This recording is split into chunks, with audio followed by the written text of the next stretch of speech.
What's going on, guys? Welcome back to the 4 Stars Podcast. My name is Kyle. This is Nick. And we're back in action. Episode 2, the second Monday in a row. Guys, we're waiting for the applause. We're not giving up on this one. You're going to see us again. And you're going to see us with the second camera angle. Hopefully 3 coming next week. Who knows? We're going to keep it changing up. So, Nick, what's going on, man? Not too much. It's been a long day. What is it? 9 o'clock on a Monday, but we promised you guys Monday, so we're going to get it out. Exactly. We don't want you guys to think that we're lazy or anything. Not that we've been working all day or anything. And we still have to edit this podcast. But that's what it's about, sticking to your guns and making stuff happen. So today we asked a bunch of questions on Instagram, or we had you guys ask a bunch of questions on Instagram. And we also, anybody who reached out on the last podcast, who asked us questions or left comments. It was really cool to see, and we definitely want to bring on a ton of guests. We have so many amazing people that we know that we want to bring on. But today, it's 9 o'clock on a Monday. Most people are working and busy, so by Wednesday, Thursday, Friday, we should be having on some amazing guests and continually improving the set, as you guys can see. But we want to kind of give you guys more of kind of a background as we get started, and that's what today is. Yeah, let's get after it. Let's get going. So we got our handy-dandy phone stands right here. And let's see what's going on with our questions. You want to start it off? Yeah, let's do it. Okay. I'll just start from the most recent one I got. Some of these are really good. Yeah, let's see. Hold on, I gotta go through some of these first. As always, we're sponsored by 312, yeah, or at least working cheers. on it. Cheers. All right. So let's start off with this. I guess this could be a 2-part question. So, number 1, how do you know how much to charge your clients?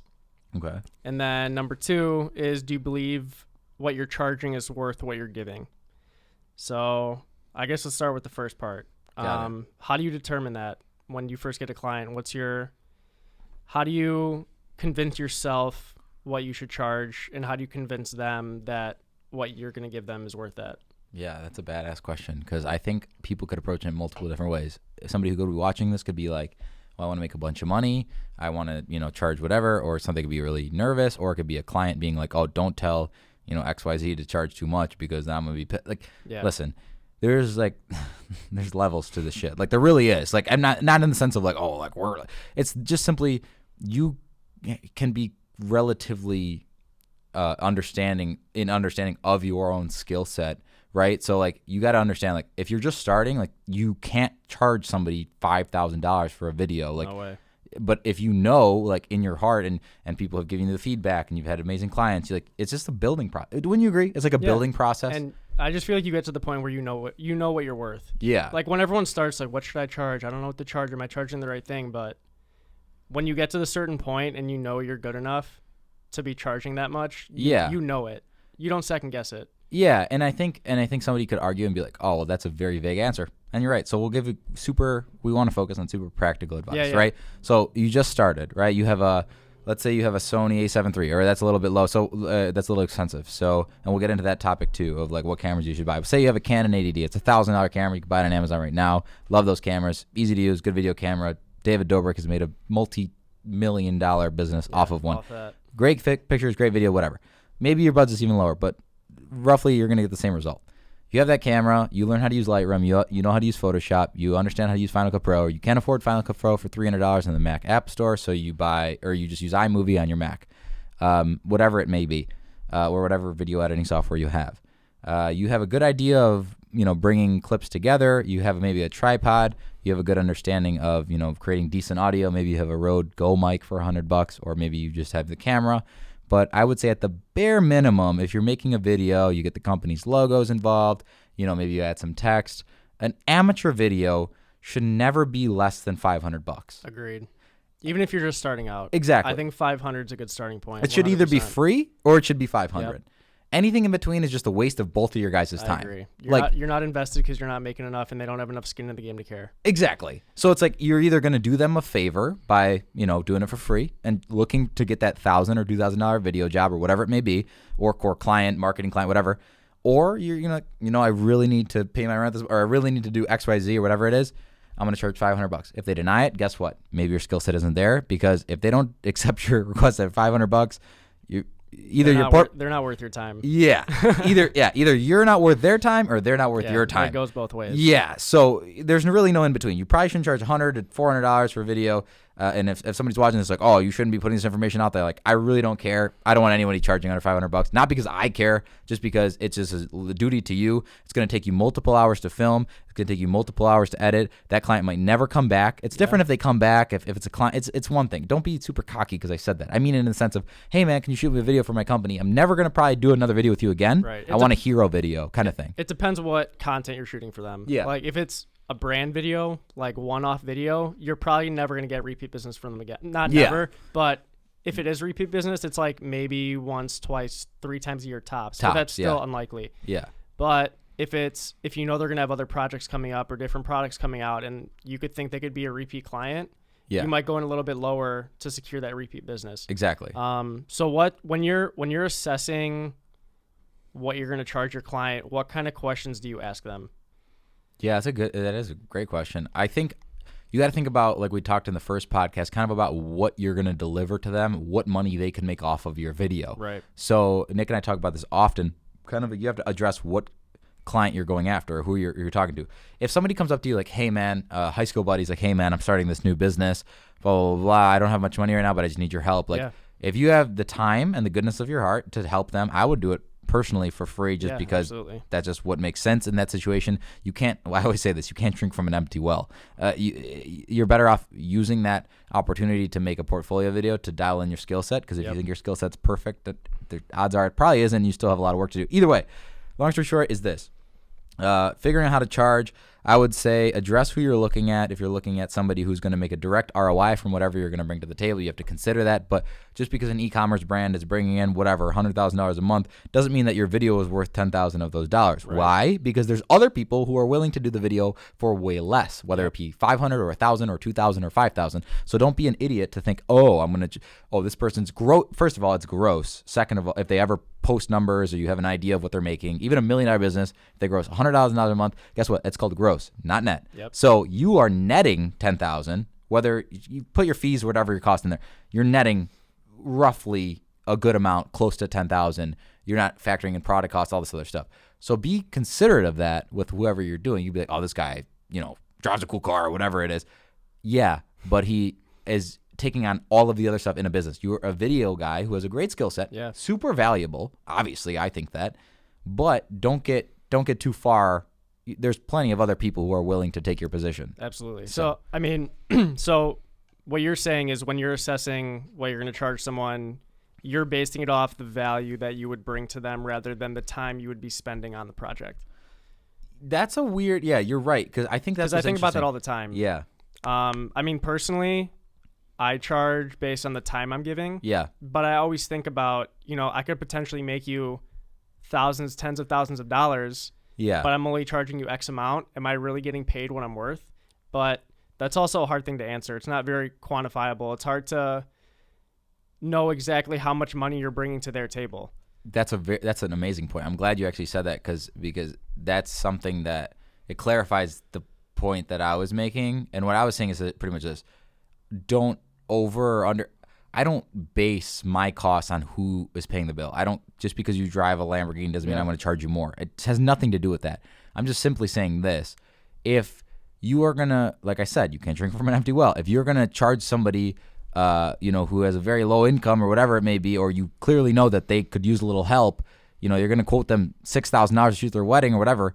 Yes, it's not very nice of you, and it's not the smart move of business. If you want their business, they're not going to take it, and you can't just, oh yeah, I know you told you $6,000, but I'm gonna do it for $1,000 just because you decline my offer. It's not how business works. No. But to your point, you're 100% right, because I always said this. I mean, I've been in the business of marketing with cars for multiple years, and if a car sells because of my ad for $100,000, you got to think, number one, that's a big figure, but that has nothing to do with the actual profit. And it's very difficult to calculate an ROI on for example, a new BMW, because I'm just a small fraction of the puzzle. I can't try and take credit for the person who's actually closing the deal. Exactly. My job is to get people in the door and to bring awareness. So you have to base your pricing off of that value, not after the end value of like, hey man, I sold that car. It's like, yeah, but you also didn't do all the groundwork to make this possible. Yep. You know, so I think people are a little there's like that balance. They're either like too cocky or they're like too nervous. And it's like, you got to find that balance in between of like, hey, I'm confident enough in my product, but I'm also not like trying to charge you some ridiculous rate. Yeah, I agree with you on that. And I think it's hard to see, that value proposition that you bring to them, especially when you first start working with someone. Yeah. So the way I do things, at least initially with a client, is I'll charge based on time. I think that's the fairest way to do it. 100%. And then if you get repeat business for them and you see that the numbers, if they share that stuff with you, that the numbers are boosted up by the content you're bringing them and the advertising you're doing for them, then you can, renegotiate, have a different conversation with them about the value that you actually think you're bringing them. And if it's true, then they'll probably agree with you. And if you upcharge and you really are bringing that value, then they're going to say yes. Exactly. What can you do? My philosophy is always, I could say whatever I could say now and like my opinion, but what actually has worked has always been like we talked about. It's like, what can I do to kind of get my foot in the door? Yep. And you can build from there. I could consider myself underpaid for years, but guess what?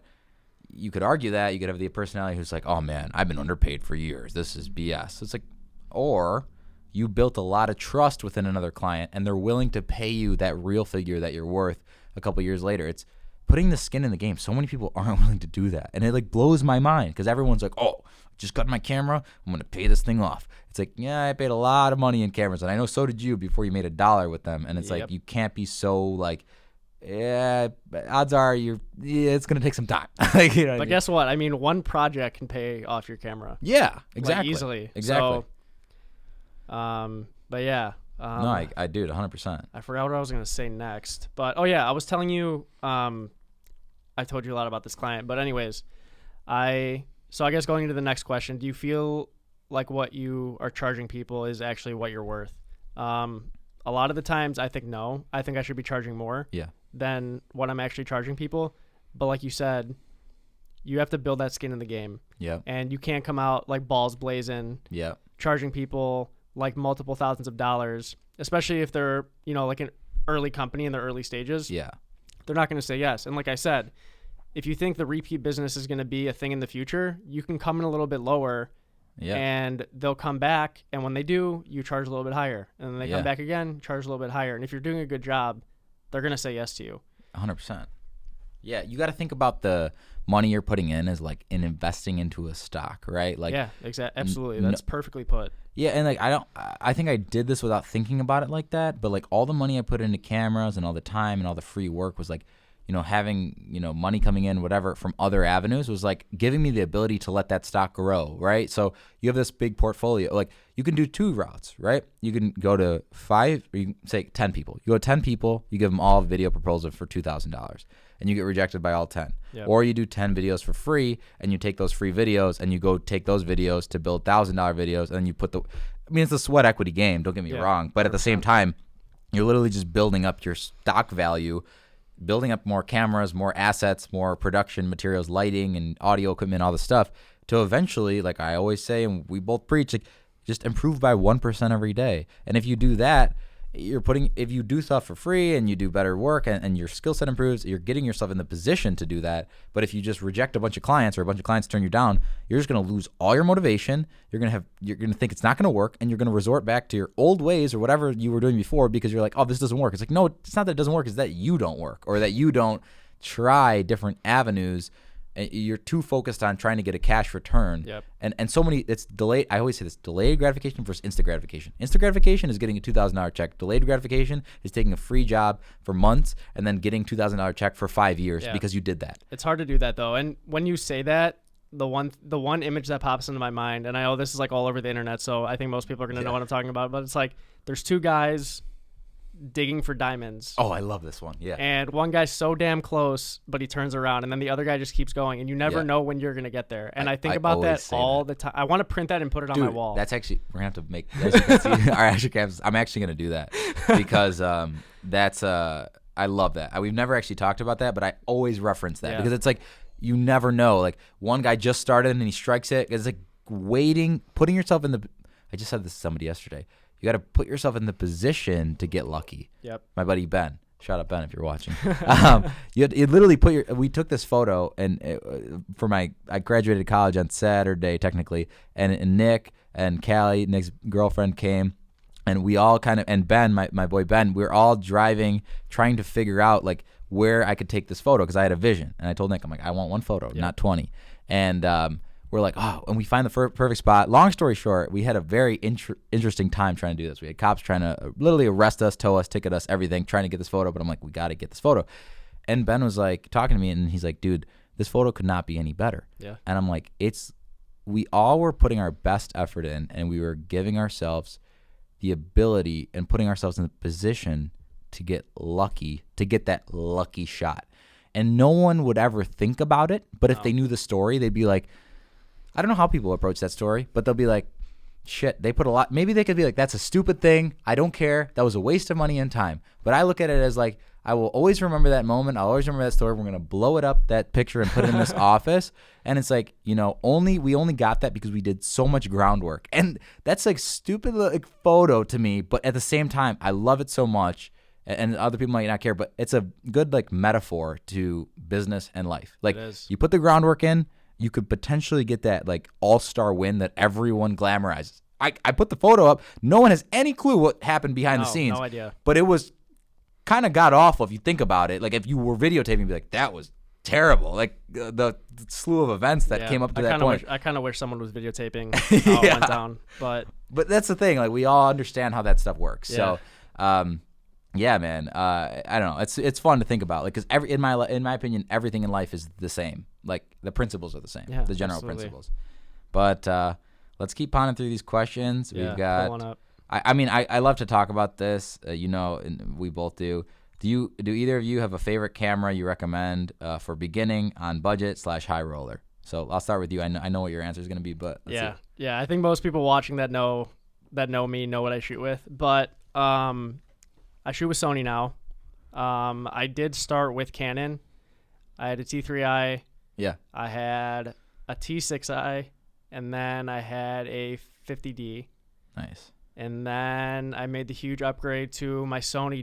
It was literally a year ago. Oh, no shit. Yeah. That recently. Last May. Wow. I bought my Sony. And I know people say gear doesn't matter. Start with what you can, blah, blah, blah.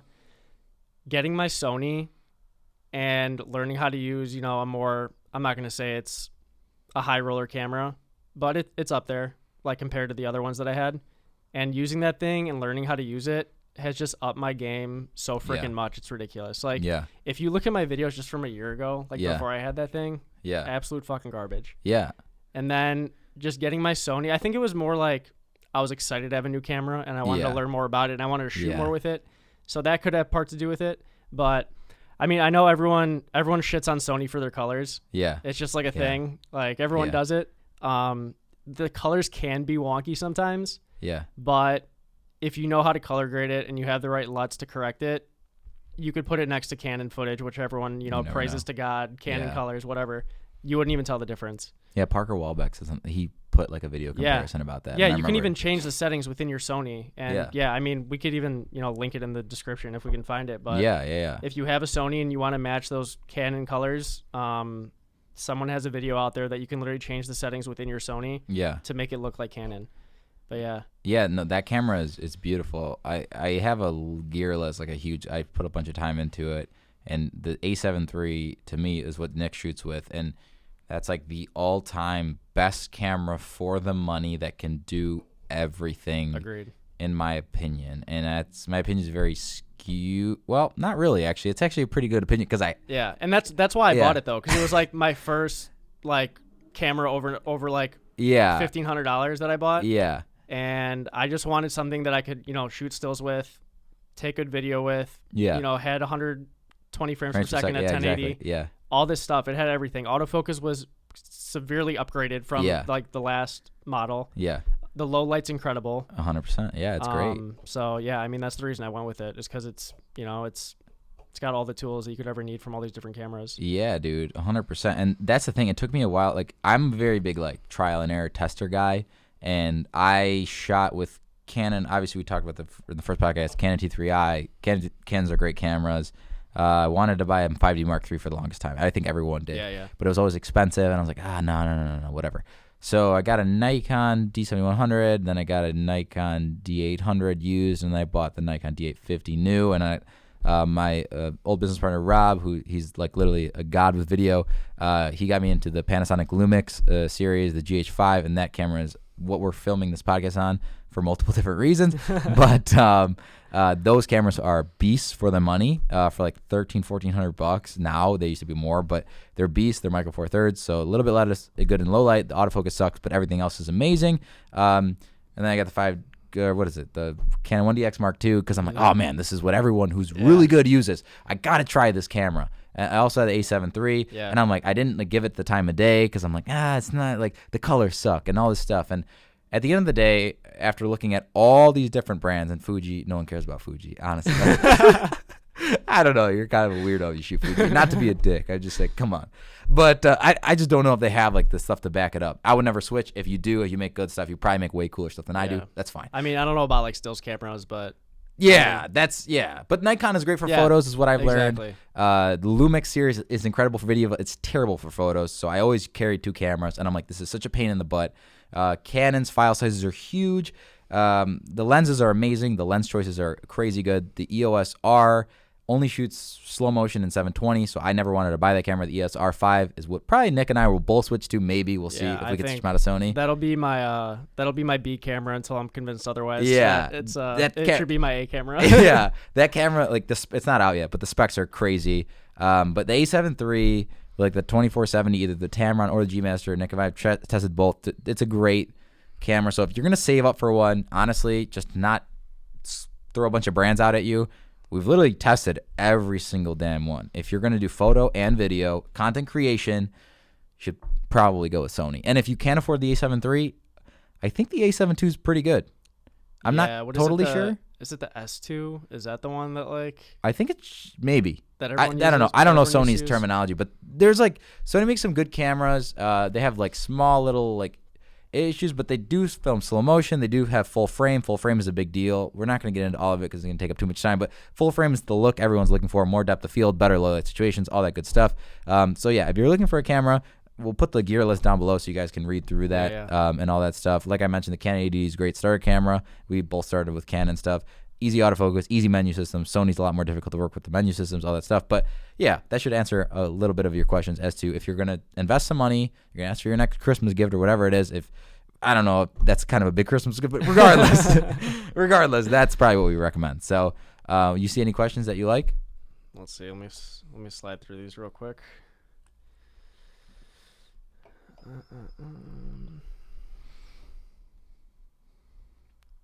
All right, so let's touch on this one. I think we could probably talk about this we could probably do a whole podcast on this, and we probably will eventually. Yeah. But Zach Dula put this question in. What sales strat? Yeah, absolute creative sales beast. Guy knows what he's doing, and he's opened a ton of doors for a lot of people. His question was, what sales strategies and automations are you using?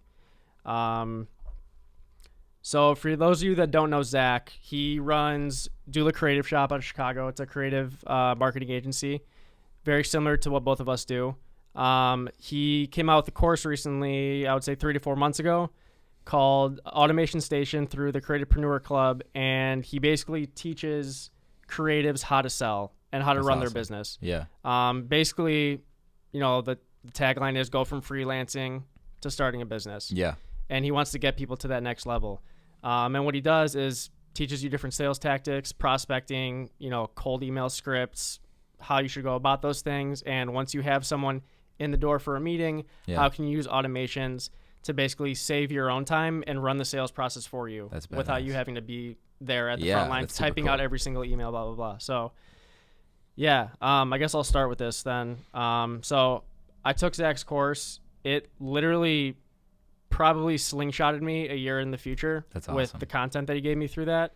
Definitely wouldn't be where I am today without it. That's 100% true. But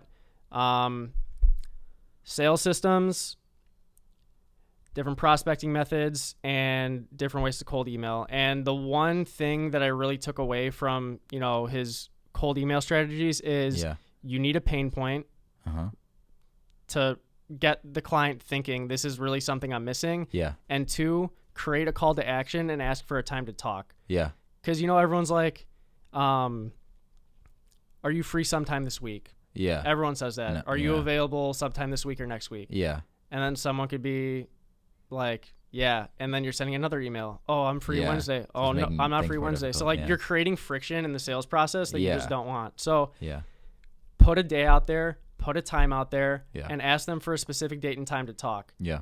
And if they say yes, you shoot them the calendar invite and it's done. Yeah.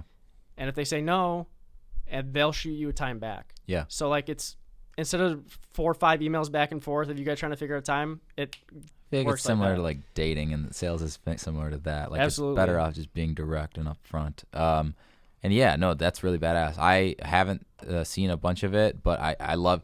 Nick was showing me some of the stuff the other day. I'm like, this is so like crazy because it's wild. I did everything like kind of like by hand, I guess, for a better term, and I'm seeing that, like, that's pretty cool. It's like a CRM kind of thing, like for a back end. And whether or not, like, I always say don't overcomplicate things too early on, but I think that if you start off on the right foot, it really could rocket ship you to organization, because everything beautiful in life comes from a result of systems, in my opinion. And if you got to put yourself in the position to use the most of your creative knowledge possible without slacking yourself down with kind of like not mindless work, but emails and stuff like it. Yeah, the business aspect. Yeah, like get in the door, kind of thing. Exactly. Get their attention. Yeah. Make the creative, even whatever you charge. It doesn't really just get the client, get them in your portfolio. Maybe get some invoices paid and get stuff rolling. I feel like is a big deal. Yeah, and I'll even run through some of the automations now just so people know what I'm talking about here. But yeah, so like you send your cold email, you get a meeting. Great. Yeah. You're fucking excited as hell, right? Yeah. You send them the calendar invite and you have a set time to call. You call them. If they don't answer, it sends them a voicemail right away to their phone without even you having to say pre-recorded voicemail to their phone saying basically, hey, we had our call. Yeah. I didn't catch you. If you're free in the next 15 minutes, give me a call back. It'll also shoot them a text saying you can reschedule on my calendar here. So like just things like that. Yeah. That's nuts. Takes away from you being like having to email them and all that stuff. And if they're ready to move forward with you, the proposal process before I had the automations would take me hours. Yeah. I would custom write out every proposal. Now it's just like plug and chug. You put the numbers in, you put the name in, press send. It takes 5 minutes. Yeah. And the contract's in there and everything. Once they sign the contract, form goes out to them automatically. Once they sign the form, call gets booked for the prep call for the shoot. Yeah. So it's like that. You don't have to think about it. So super helpful stuff. But how did you find your clients that you have now? Was it all referrals, or a lot of it was really cold, like really cold? Yeah. But like, I guess I don't know. It depends on what you consider cold. Cold means you've never talked to the person before. You've never heard from them. So if you hear cold lead, it essentially means you walked up to them out of nowhere. So that's kind of I should probably clarify a little bit more. Warm is when you already know the person. You have kind of a little bit of background, whatever. I think the biggest thing is my methodology might be different than most, and like we've talked about, I always was willing to do free cool shit for people because I'm a big fan of emotional spikes, and it's not like I don't have this crazy system in my head, and not in the sense of like this, like I don't have this like incentive. I'm just like, hey, I like making cool shit. You like seeing cool shit. I like getting a smile out of somebody else, and I'll be like, hey man, enjoy it. Don't worry about it. Yeah. And that is so powerful. It's just kind of a result of everything. Like, hey man, shoot pictures of your, I never have charged. You see there's pictures of cars all the time on my pages. I've never once charged, truthfully, unless for a dealer or something like that, for a car shoot. But it gave me a lot of rapport with a lot of awesome people who had a lot of awesome connections. I didn't necessarily do it on purpose. It's just when you have a passion for something and you care to do it, you care to improve, it just kind of happens by default. People see your stuff, they share your stuff. 100%. Everything's cool. And I think when you have that mentality, it's a little different. Like if you only care about like making every dollar, like if you're only in creative to make money, not to be that guy, but it might not work out because a lot of this stuff is passion driven. Oh, you have 100%. To care about it. Yeah. You like genuinely have to care. You have to level up your game, all this stuff. So a lot of these guys who just kind of fly by night, like digital marketer guys who are like, oh, I'm going to help you run your Facebook ads. It's like, what are you going to do, dude? Like, there's no passion behind that. Yeah. It's like, oh, you're hopping on a bandwagon of like a money making opportunity. Yeah. Easy money. And people smell that shit from far away, dude. Yeah. Like people, it happens all the time. And that's why it's like when people, even if, I don't know, I'm the worst person to DM about like, can I help you with your digital marketing? I'm like, dude, what are you going to do? Right. Like, and I would love to hear it. But at the same time, like, let's not kid each other. But I don't know. I think the biggest thing was like getting in front of people and not being aggressive. But here's the thing. If I walk into a business and I do that, I'm like, hey, can I help you with a video? Or I have a little bit of rapport with something. I did a video for somebody who owns XYZ and they're like, oh, this guy's got some cool stuff he puts out.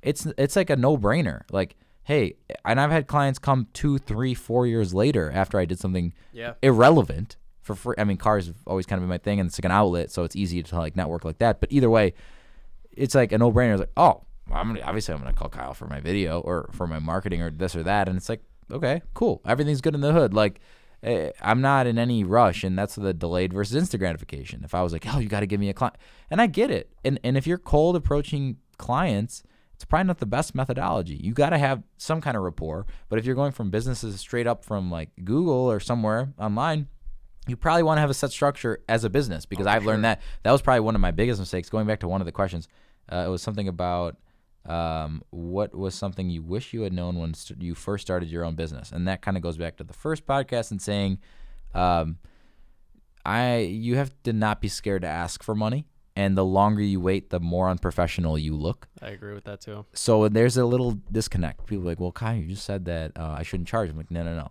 You should provide value before to open up a conversation to potentially charge, because you're a business. Not, hey, I'm not going to touch my camera unless you pay me this invoice. You know what I mean? Like, help, show what you're capable of if you need to. If you could just charge, like, hey, how much do you charge? Don't tell them, oh, I'm free. But like, you know what I mean? But if they're not giving you any opportunity, make your own opportunity kind of thing. You know what I mean?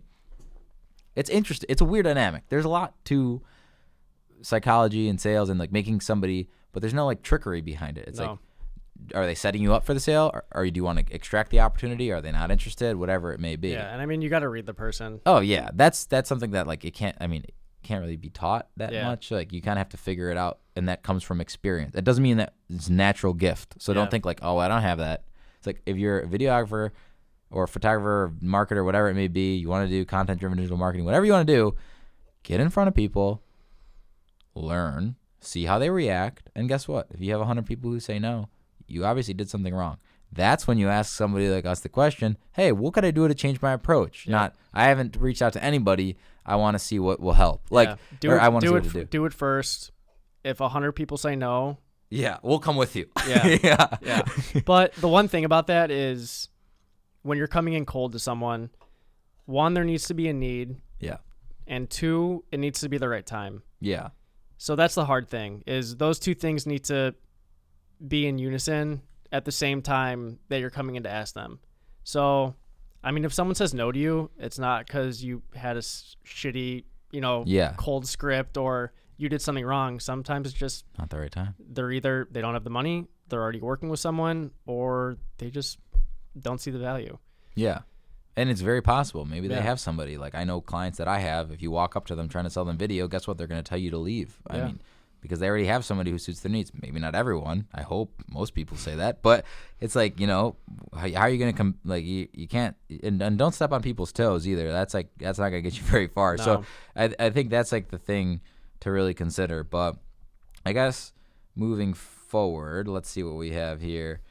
Do either of you have a specific role model or someone you look up to / aspire to be? As far as shooting styles, I do like a few people. We could talk about shooting styles. So I like, obviously, everyone. I don't know how. I've been following Peter for a long time. Peter McKinnon, he's obviously like the OG in like the camera space. He's really gangster with his video stuff. I've learned a lot of stuff from him, from lighting and shooting. He's a big Canon shooter. Part of the reason I wanted to try the 1DX Mark II. He's really good. Obviously, Daniel Schiffer is really cool because he shows all of his handheld stuff, which is badass because Daniel Schiffer only shoots with an A7 III and like some nice lenses. Daniel Schiffer's my pick for sure. Yeah, he's more consumer, not as expensive. What can you do with under $5,000? Like aperture 120D, Sony A7 III, a good set of like Zeiss prime lenses, and that's how he makes all of his videos. Yeah, and I just feel like I resonate so well with him. Well, one, Sony shooter. Yeah. Two, no one uses Final Cut Pro. That too. We both do. Yeah. And when I learned that he did, I was very surprised because a lot of people, think Premiere Pro is like the pro editing software. Yeah. And they kind of shit on Final Cut. I don't know why. Yeah. I think it's just as good, if not better. Yeah. It's easier to use. Yeah. When I saw that he used it, I'm like, I fuck with this guy. Yeah. I'm like, this is awesome. Yeah, and like, just like, the Gorilla kind of like no stabilizers, handheld everything. Yeah. I just love that style. And I'm the same way.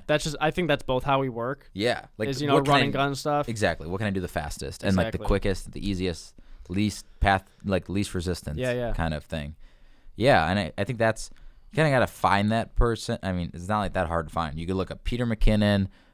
You could look up Daniel Schiffer, of course. You could look up, what's his name that I'm thinking of? Jesse Driftwood. Yeah. Really cool story styles. I think people overuse his transitions now. The whole like the whip, like shooting what. If you know what I'm talking about, you know what I'm talking about. But he has really badass styles. I really like his stuff. He's all about in-camera movements, no stabilizers, no nothing. Yeah. So if you want to see the pinnacle of videography and stuff like that. Oh, actually, I'm missing a big one. Parker Wahlbeck. That guy's 100%. A beast. Like he's probably actually one of the best, and he has a badass course too. Full-time filmmaker. Which actually, obviously, we have no incentive to say this. That if you're gonna really, you're like, I want to spend my money. Like as far as filmmaking goes, this guy is a beast, and I don't know what he charges, but like, I would, if you have no idea and you're gonna sit down in quarantine and like learn about filmmaking, I would go for it. That would be like your stuff because like it's hard to. He's so good. He's super technical though. Yeah, he is. Very technical. You have to be willing to like receive the information, kind of thing. Like if you just think it's gonna be a plug and play, like it's not gonna be the case. No. But he is very like he will give you every single aspect, which is cool. So. Parker's an OG, probably more than anybody else. Than Peter, Daniel, Matty Hapoya, yeah, of course. My favorites. Who is actually switching to Final Cut Pro? I just really? Found out like 3 days ago. He just put up a YouTube video about it. He's like more technical than Peter, which is crazy. And Peter has a bigger following now, but I remember like they said something about like Peter said didn't use NDs until he met Matty, right, or something like that. And I'm not like the biggest ND guy. Nick likes. I love NDs, but I use polarizers. I always have an ND on my if I'm outside shooting, I have an ND on. Which is the right move. Of the time. It definitely is the right move. It just depends on like what what's on your lens and camera at the time. But there's a lot of good assets out there, obviously, on YouTube and stuff like that. As far as videography, filmmaking, stuff like that, it has nothing to do with really. None of those guys really talk about marketing. Daniel probably is the most towards company videos and stuff like that.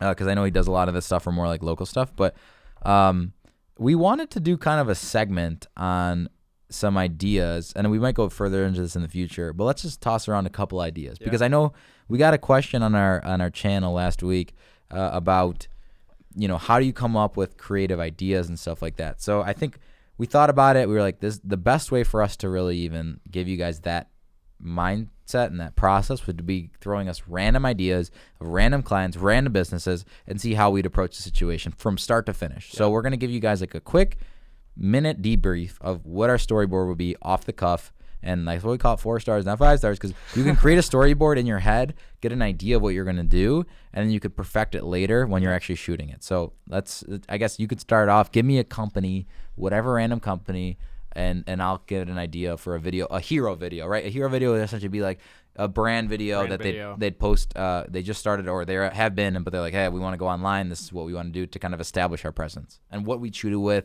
what medium, stuff like that. Let's go with let's go with a gym, fitness. What gym? Do you want to do like a specific gym? No, whatever. Just like if you were to make for all you Chicago people, East Band Club. Okay, got it. If you were going to make a brand video, or for like Lifetime Fitness, something like that, Yeah. So I guess either one of those, both incredible gyms, both closed right now. Yeah. So you should probably go to housegym.co if you need any at-home fitness equipment. shameless plug. But I think that, say we go East Bank Club. The cool thing about East Bank Club is that it's a beautiful facility. It's been around for a long time, and it's got multiple different things. It's got an amazing dinner restaurant, takeout, kind of like kiosk to get your different food items. It's got a cafe upstairs that you can kind of do like a run and gun, your $15, $20 lunches with healthy kind of alternatives. Beautiful locker room, sauna, steam room, all the typical gym stuff, but everything's very luxe. It's nice, and you got a weight room, you got a concierge, kind of all this different stuff. You've got a business facility and stuff like that upstairs, and the whole nine. You got a pool outside, all this stuff. So I just gave you a quick rundown on what East Bank Club is. It's in the middle of River North. It's a beautiful gym, and it's really more than that. It's more of like a club, whatever you want to call it. So how I'd approach the situation is this. I think people overuse drones, and I think it's very easy. It's like you eat too much ice cream, it doesn't taste that good after a while. So drone is like ice cream. Just take a little bit of it, and that little spoonful will be like, that was so good. I can't wait to have more. So drone is always great for an establishing shot. So I'd be like, East Bank Club, I guess I'll just even say what I would charge. If they were like, hey, Kyle, I really like your videos. We need a hero video shot right now in my life. 1 minute long video. For their website, how much would you charge? I would really like to have East Bank Club under my belt as a video that I did, and I'd probably call Nick, and we'd probably do it together. So I think the lowest that I would charge would be $2,500, and the most I would charge would be $5,000. And whatever happens in between there would just be, and I don't think that's that big of a gap. It's like, okay, do you want this? How many revisions do you want? Stuff like that. But I guess let's just show. I'm charging you $3,000 for a hero video, which is actually really inexpensive in my opinion for how cool the video could be and for what it could do for them. This is no marketing included. It's just a straight up video. Kind of want to charge more, but we'll do that. Anyways, we'll do that. So first shot, probably be an establishing shot, drone video of showing Chicago, showing where it is, the location, the beautiful water next to it. Quick, within 5 to 10, probably 5-7 seconds. Establishing shot, East Bank Club. Then I get some nice cinematic slow motion shots of the outside, the club with the fountain, the signage, and then with tight spaces like that, whether it be a gym, a dentist's office, anything, everything looks better when it's bigger. And everyone told, you always hear, don't paint your walls black because it looks smaller. And that's when we painted this, we painted the black because we don't follow the rules. But when you shoot with a wide-angle lens, by default, you're creating a distorted image that makes everything look bigger and wider. Like a fisheye is the way dramatic end of that. So figure a lens at 50 millimeters, which is what this is at, is very narrow, but a lens that's at 17 millimeters is very wide. So it makes everything look big. So for that reason, I would use probably a wide-angle lens for most of the interior shots because when you're doing real estate or anything like that, you want to make everything look bigger than it is. So as soon as I go into the place, I'm going to shoot it probably on a stabilizer like a Ronin S. I would probably use a GH5 on the stabilizer because it's a light camera with a 12-35 2.8 lens. And probably if the lighting's good enough, I would use that. And, you go in, I shoot it in 4K, 24 frames per second. If you really want to know that detail, I'd go in, I'd get those different, establishing shots of that. I'd walk through the gym. I'd show the different highlights like we talked about earlier. And I would cover all the different things. I might even have a chef with a nice chef hat, nice clean, making food with a nice bright white outfit. I would get people working out. I would probably have them working out in the East Bank Club gear, which they have a little center where they have their gear. I'd probably highlight that. Minute video, high pace, fast pace. I'd probably go to Epidemic Sound or Envato Market or Elements, whatever it's called. There's another one, Music Bed or Music Bed, Soundstripe. Soundstripe. Okay. 2 different ones, yeah. Yeah. So I would get a membership to one of those. I'd pay a little bit for the music. Probably just get a membership. You can just get an Epidemic Sound if you just want a cut and dry answer. Find something that goes with it. I'd probably go something a little bit like I'd type in like sport rock or something a little bit more edgy and upbeat. I'd put that behind it. Throw that in my timeline. In Final Cut, I would put the video into my Final Cut, whatever. I would mark with the M key every single time. I would play through the whole minute song. I'd mark with the M key the whole time in the song where the beat hits. I would cut every single piece to the beat hit. You could get away with doing that with no speed ramps, no nothing, and you still make a pretty damn good video. And you obviously speed ramps, if you don't want to get into that stuff, fine. But just do that, edit to the beat, you'll be fine. Maybe have a cross dissolve in, pull their logo or email them for the file, but emailing them typically is just pointless. So just go on their website, click control click on a Mac and just right click on PC, grab their logo file, put it behind a white background, put it at the end, cross dissolve that in, and you're probably making a half decent video. Obviously, if I'm charging $3,000, I'd probably do a little bit more than just that. But I guess that would probably be your formula for any video for $500 to $1,000. You can get away with that. It's not even getting away with it. That's all you need to do. You obviously need to have stabilized shots that are clean and that aren't have a bunch of, whatever. You might have to stabilize them in post. You might have to work on your handheld movements. But we're not going to get too deep into it. But that's essentially how I would make that video. Maybe to make it worth $3,000, I would do better speed ramps. I'd add in some lighting, some soft lighting. I'd maybe do some stuff outside of people running in front of the club. But yeah, that's about it. How many revisions do you typically offer your clients? More than I should. Standard. Do you have it in your contract? No. No? Yeah, which is probably bad. But put it in there. Yeah, I think we've talked about this because a lot of my work has kind of drifted away from that. I don't really do a lot of that work anymore, but I want to provide a stepping stone for people who are doing different sorts of work. Right. But I think, that's definitely something that we talked about a lot. Kind of people don't understand. I don't lose my patience until I start getting to the second or third or fourth or fifth revision. Yeah. Because you always want to ask the client first, what song do you want me to use? Yep. Do you like the song? You get that approved before you start the edit. Because the song is everything in video. Yeah. If you change the song, the video's trashed. You got to start the video over. 100%. I mean, what do you think? Should I ask you the same question? I don't have anything in mind, so it's going to come straight out of nowhere. But you have the basic fundamentals. Yeah, I guess absolutely. I'll give you something that isn't a place, maybe more of a brand. So you have an understanding of the edit, but maybe you'll have a little bit more of I'm trying to think. What could we do? Yeah, I probably won't get as detail oriented. No, that was too detailed, but at least I just won't be like, oh, you left out so many things. That was so vague. Yeah. So now you can give kind of the more vague answer to a completely different business. I guess this is actually good. So that catamaran company you made a video for in Hawaii. Yeah. Explain that, because that's a really different video. And how did you approach that? Yeah, I mean, I think I'm a little bit different than most people. Maybe I'm not. Maybe everyone thinks this way and they just say that. But I hate storyboarding. Yeah, same. Hate it. Oh man, I'm the same way. No one will ever say this. No one's ever said that to me. I hate storyboarding. I'm the same way, and I will avoid it at all costs if I can. Yeah. And when I'm in the environment and at the place, I just storyboard in my head, and I know when I'm getting the shots, I know how they're gonna look in my edit. Same. So, I mean, to answer your question, going in, obviously, first shot, establishing shot. Yeah. Wide shot of the catamaran pulling up on the beach, people loading up on board, get video of the crew members doing their thing. Yeah. Obviously branding, brand placement throughout the video. Exactly. So, logos on people's shirts. Yeah. Whatever it may be, you want to have good. That's one thing I really try to focus on is have consistent brand placement throughout the video. You know, don't front end everything, don't back end everything. Try to space everything out consistently throughout the video. Just to kind of remind people, obviously, what the brand is. Yeah.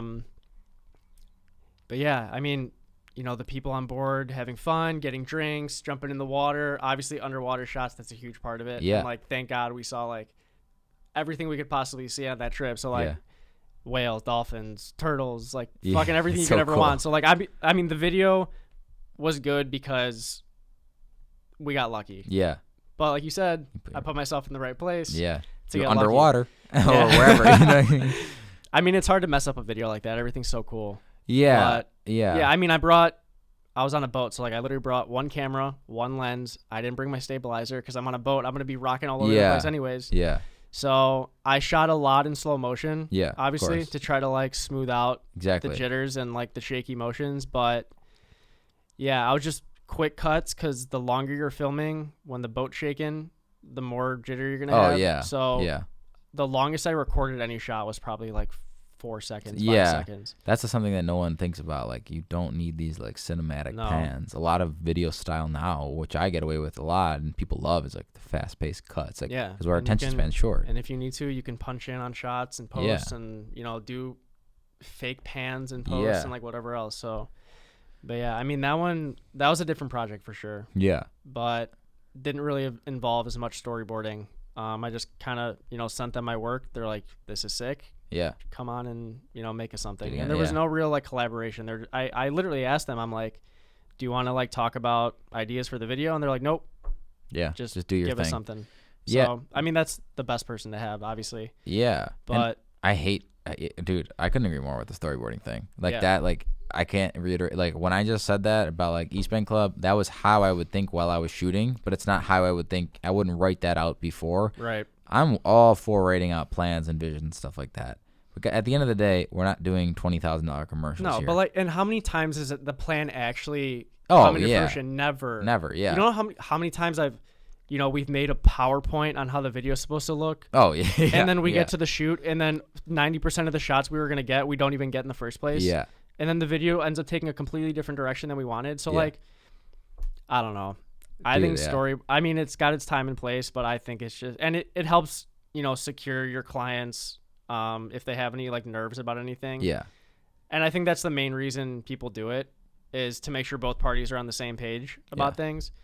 But I even say in my proposals, I'm like, here are my ideas, but most of our ideas come when we're on site shooting. Yeah. So, you got to throw that in there just to let them know. That's actually a really good thing to throw in there because that's the truth. Yeah. Just being fully transparent about everything. Yeah, exactly. Yeah, man. I think that's helpful to a lot of people. And that's why like I want to give that kind of ground to like people to know like that's our thought process. It's not like super linear like a lot of other people's. It's not even like that we're different. It's just like this is the style that works now. Yeah. Too many people get so paralyzed by like, oh, I gotta write out the storyboard before I can even make a video or have somebody pay me. It's like just make something cool. Make something that works. Make something that's stable, that looks more cinematic. How do you do that? You shoot at the right times. You shoot at golden hour, whether it's in the sunrise or sunset. You shoot when it's cloudy. You don't shoot in direct sunlight. Maybe use ND filters to create a little depth because you can shoot a lower aperture when you have less, stops of light. All these different things, which you can learn from multiple different places, which goes back to the further point of do a little bit of research because we're not going to clog up the podcast with a bunch of camera technical information. No one wants to hear that. You could find all that very quickly. Yeah, very easily. Any introduction to any of that stuff you'll find. But kind of just to like go back on what we were just talking about, the one thing, and I think this is the most important thing I ask clients when I want to try to get like, their brand vibe and like the vibe of the video down is I ask them for, 1, 2, or 3 other brands they're inspired by. Yeah. Because then I can look at their content and kind of get an idea of what they want to emulate. Yeah. So somebody said that to me the other day when they were asking me when they were doing a job for me. And they said, I'm like, well, Apple and Nike, not to be too generic, but they have some pretty badass stuff. I mean, always Apple, right? So I guess it kind of like, it does help though, because I could say like, you could be like, what do you like better? And or so what do you like? And some client might say Apple, one client might say Metallica. I don't know. Yeah. Like, you know what I mean? Like, I really like their logo or something, who knows? That could be part of your storyboard though. Yeah. It's like, who are you inspired by? Is there a video you want to, obviously not copy, but like that we could build off of, and like they could send you an example video and that's your storyboard right there. Exactly. That's done. Is it full black and white, or the colors more trendy, or the colors more old school, or is it the font more new style, or is the font more this or grungy, like that stuff you could pick up pretty easily. You have to pay attention to all that though. Yeah. And like when I first started, I kind of fucked up with that. I did a photo shoot for a client, and they're very like high saturation, bright whites, like sunny looking photos, and like mine were just like super high contrast, like moody, kind of dark a little bit. And like they literally said, they're like, can you like try to make this fit like our vibe kind of? And I was just editing how I normally edit, not like, but you got to edit how their brand looks. Yeah, exactly. So, no, dude, 100%. I agree. I think that's like a pretty valuable thing to touch on for a lot of creators. And even if you're not a creator, if you don't even want to extract money out of it, like even if you want to make your own cool videos with your iPhone, like remember that, keep that in mind. You might be like envious of somebody's like Nick's travels videos, but you'd be like, hey, I want to document my own travel videos. Maybe you start with your phone and you take these little things into consideration, like shooting styles and certain stuff, and you can make your own stuff. And I always say the best video is the one that you do and the one that you edit. And like the number one problem in video editors is this. I tell everyone this. They don't export their videos. Export your video. AirDrop it to your iPhone. If you use an Android, just stop there. Stop using it. But, use it. Look at it. Be like, oh, that shot doesn't look good. That doesn't look good. Because if you just keep it in your editor, you'll never learn anything. You'll never realize how to export footage because you're never going to get paid for anything until you export it, you deliver it to a client. Yeah, and you got to watch it on your phone. Yeah. Because everyone watches on their phone. Exactly. So if you're watching it on your computer, it might look fucking great. And then you get it on your phone and smaller things might not show up, or like things don't look right. And that's one thing I always do before I deliver a project. I watch the project on my phone because guess what? Everyone watches shit on their phone. Yeah.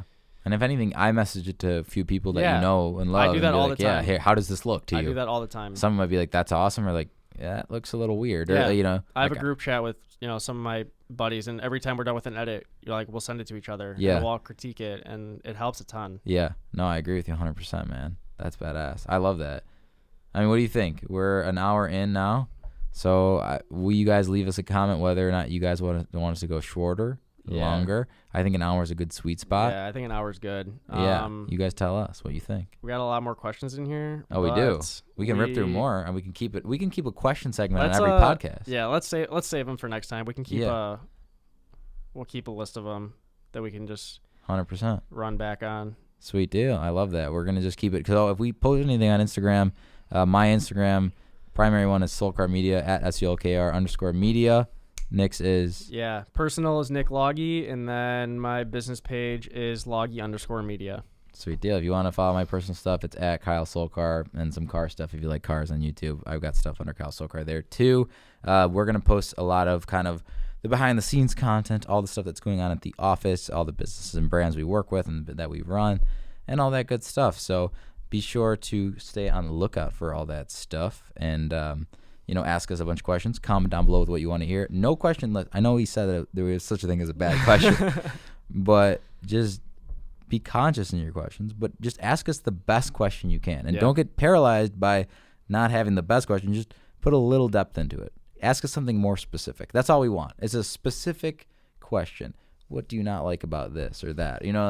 Not how did you start your business? Something a little bit more in depth. Yeah. So that's all we ask for. If whatever you have is great to us. So with that being said, guys, thank you so very much for watching episode number 2 of the 4 Stars Podcast. Be sure to follow 4 Stars Podcast on Instagram at 4 Stars Podcast.